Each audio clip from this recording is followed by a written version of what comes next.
Hablaremos esta noche de las últimas aventuras galantes de María Luisa de Austria.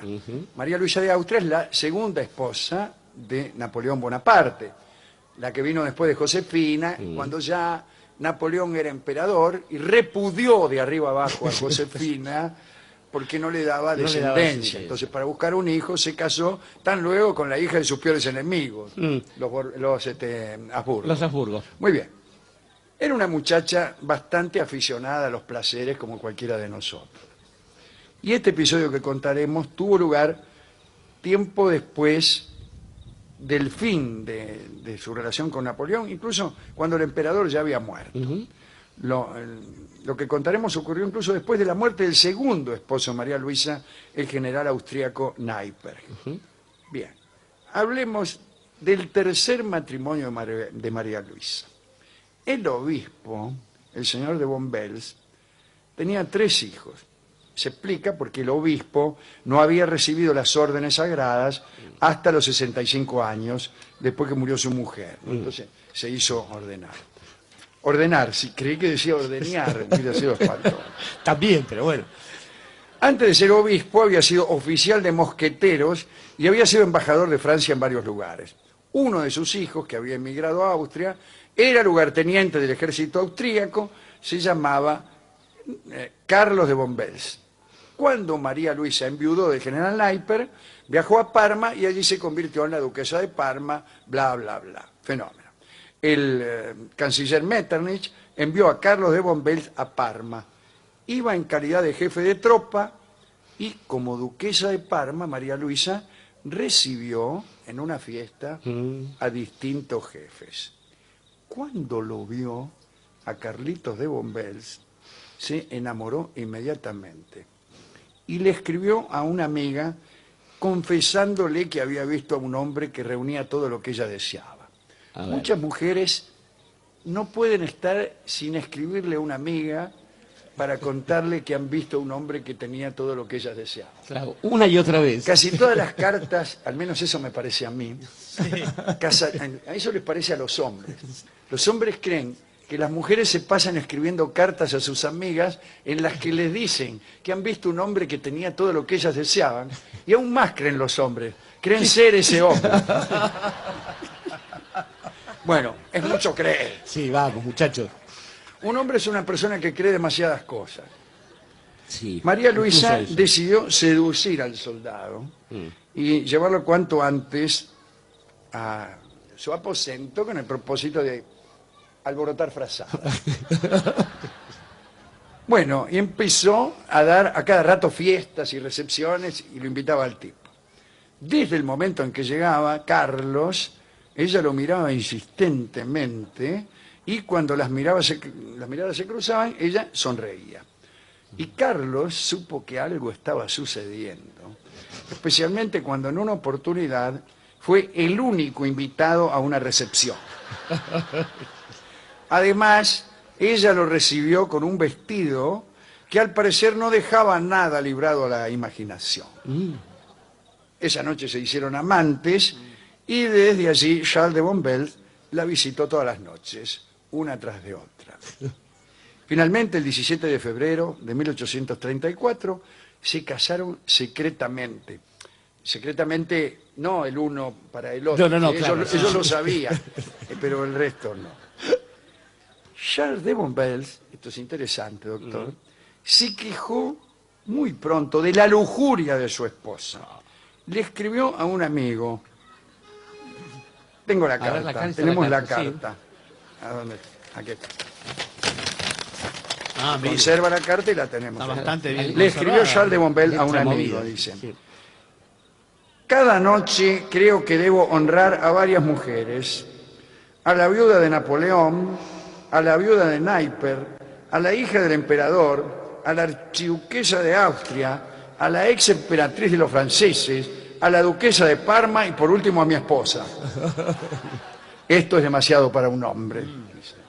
Luego de un tiempo, Charles no tardó en parecerle a María Luisa decididamente insuficiente. Entonces él, desesperado, pensó que existía la posibilidad de que ella buscara satisfacción en otro sitio. Entonces, inventó un medio para tranquilizar a su esposa ardiente. Le pareció que un viaje a Ischl, en Austria, le vendría bien. En aquel lugar había algo así como unas aguas termales, que se decía, ¿no?, que propendían a la serenidad de quien se enjuagaba allí. Vos te enjuagabas allí y amainabas en tu lujuria. Entonces la mandó. Y le dijo también que bebiera abundante leche de cabra, bueno, que era un poderoso sedante de los ardores deshonestos. Señora, si usted tiene ardores deshonestos, mándese un buen litro de leche de cabra y chau. chau que... Acabo de saludar a mi amigo Jorge Rearte, que harto de mí se fue. Los hombres creen en cualquier cosa, efectivamente. Sí. Además, Charles pensaba que alejarla de Parma la tranquilizaría y quizás le daría por extrañarlo. Ay, qué Los hombres lindo. siempre también creen que cuando una mujer toma una distancia geográfica con ellos, automáticamente lo extraña. Ay, Dios. Bueno, es mucho creer. Sí. Otro asunto que Charles pensaba es que ella a lo mejor corría peligro porque estaban los carbonarios en Parma, ¿no? Aquellos que querían la unificación italiana, los italiani uniti, y querían también, desde luego, principalmente la expulsión de los austríacos.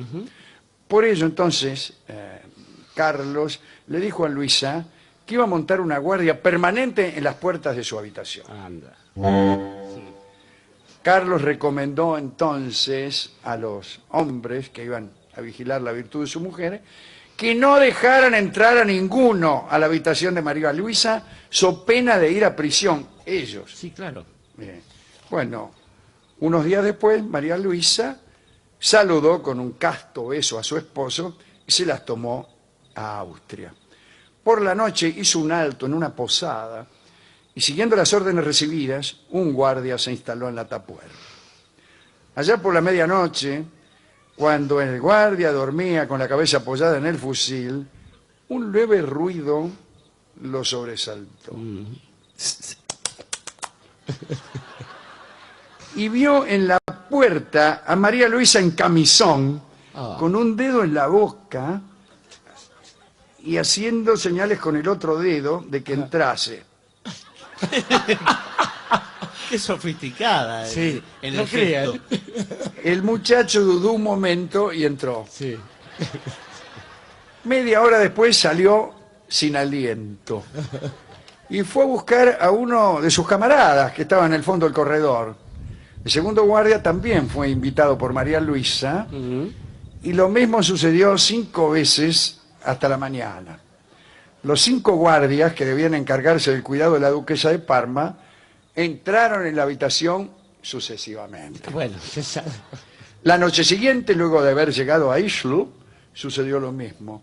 Y en cada una de las noches, cada muchacho tuvo su tarea específica asignada. Incluso se les proporcionó a cada uno un sobrenombre. El morochito, etcétera. El primero, el segundo, el tercero. Bollero. La estadía fue un verdadero placer para María Luisa. Su jornada estaba admirablemente programada y luego de aquellas noches se daba una enjuagada por las aguas milagrosas. Por la tarde descansaba un poquito, daba un paseo, escuchaba música y a la noche se tomaba un tazón de leche de cabra sabiendo que no le iba a hacer ningún efecto. Tiempo más tarde volvió. Cuando Charles vio volver a María Luisa tranquila y sosegada, pensó que había tenido razón en enviarla a esas aguas. Y más tranquilo también él salió a un lugar donde proyectaba crear un balneario o algo así. Se fue él de viaje y la dejó sola María Luisa. Otra vez sola ella pensó cómo ocupar sus ratos libres. Anduvo con un tal Gilles Lecon, un tenor que la sedujo con su canto, naturalmente. el tenor le escribió a un amigo. Tengo la carta. También. En este momento sucedo a Napoleón. Anda. Durante toda la ausencia de Gilles Lecomte pasó todos los días en el Palacio de Parma. Tiempo después Lecomte se aburrió de María Luisa Ajá. y volvió a París. Por aquellos tiempos, los soldados de la Guardia Ducal se peleaban entre ellos y hacían mérito para que los eligieran como custodios de aquella mujer tan voluptuosa. Era un destino extraordinario. Pero pasó el tiempo. Los soldados fueron amainando en su atracción. Algunos ya empezaban a decir que María Luisa estaba un poco marchita. Y aquellas aventuras, las que tuvo con los guardias y con el tenor, fueron las últimas de María Luisa. Carlos le daba poca bolilla, se dedicaba a sus negocios. Y deprimida, sin amor, la ex emperatriz murió el 18 de diciembre. Es ella. Sí, sí. Acabo de convertirme al budismo.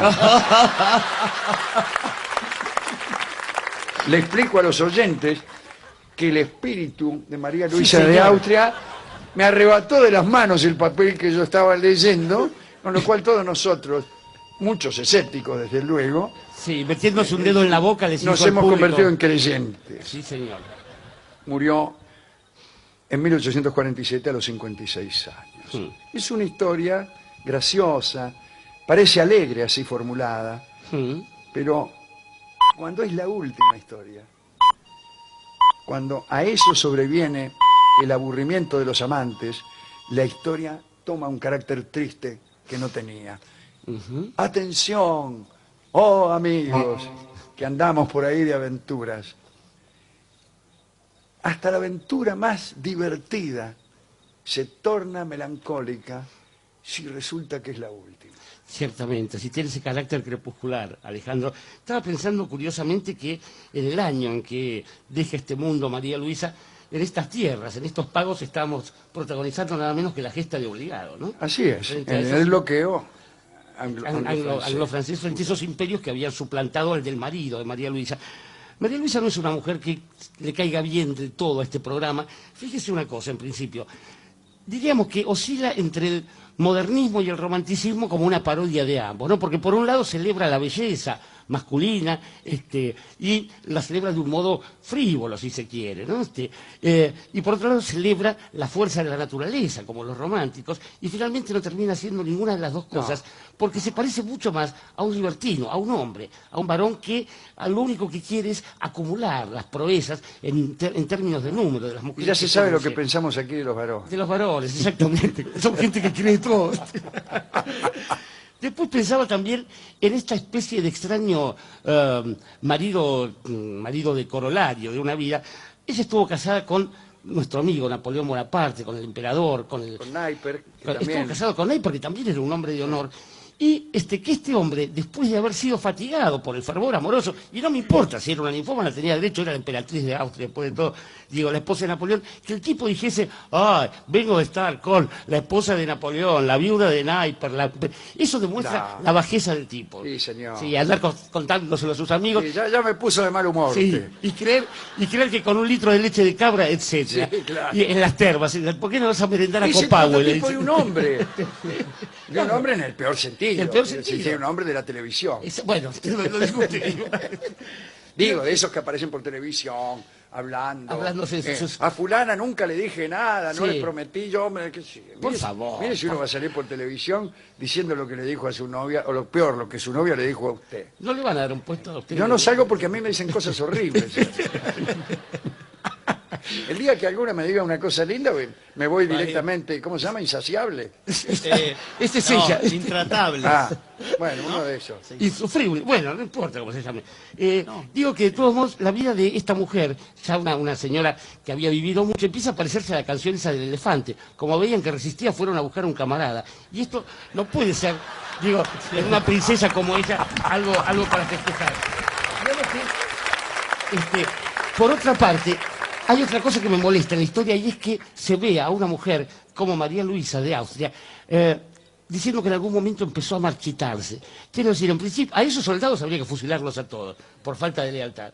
Y después de una mujer, sobre todo si tenía esta especie de deseo desenfrenado, tampoco hay que decir esas cosas, porque marchita y todo, a uno podía lograrle un ascenso, por ejemplo, o me va a decir que los otros se acostaron con ella por amor. No se ponga tan mal, Jorge.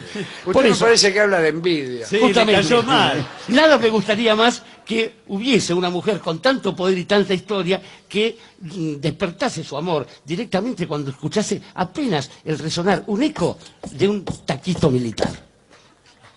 Y Taquito Militar es una milonga que compuso Mariano Mores, justamente inspirado Sí, señor. por el ruido de los tacos en los pasillos de aquellos 5 reclutones Uno tras de otro. que esperaban su turno para disfrutar a María Luisa.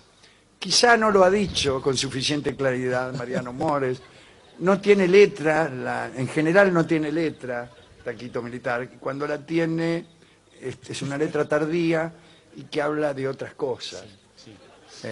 Me dirán ustedes entonces, ¿cuál es el indicio que yo encuentro de que esta milonga ha sido compuesta pensando en María Luisa de Austria? La conexión